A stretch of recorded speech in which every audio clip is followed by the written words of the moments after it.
ongoing thing.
Xe dinh hay xe độ hay xe kiển gì, nó cũng là một chiếc xe của bản thân mình để mình di chuyển trên đường.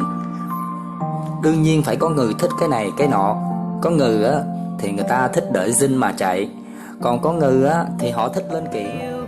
Nam của tôi, Việt Nam tôi đó, ngàn năm sáng tươi, Việt Nam tôi đó ở trong trái tim.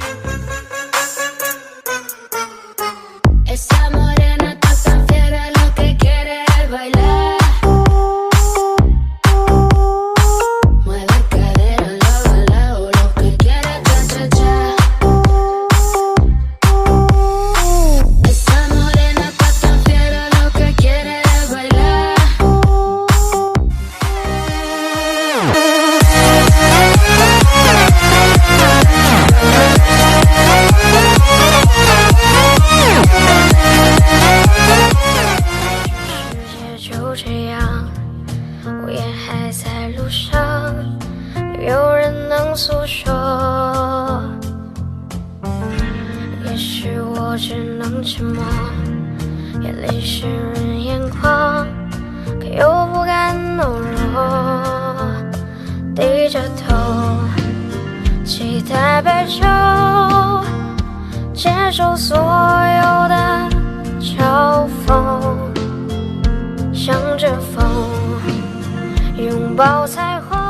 Mà nói là nhà mình nghèo, không lấy được cô phận con gái với tròn chữ hiếu. Sau này lại khổ lấy chồng khác, mang tiếng ác rồi cuộc sống tôi đầy trống. Hai ta có nhà lầu và thêm xe hơi có đủ tất cả. Chiếc xe cùi bóng xe.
Là một bệnh nhân mới của khoa cai nghiện Bệnh viện Tâm thần Trung ương 1, 22 tuổi, từ một sinh viên học giỏi, ngoan ngoãn, nghe lời dụ dỗ của đám bạn.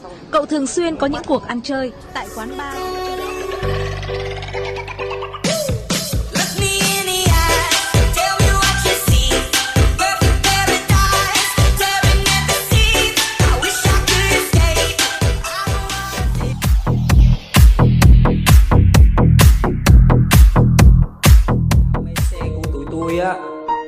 không thể hóa kiếp thân trai thành thủy hữ, nhưng có thể biến thành quỷ dữ khi ngồi trên xe.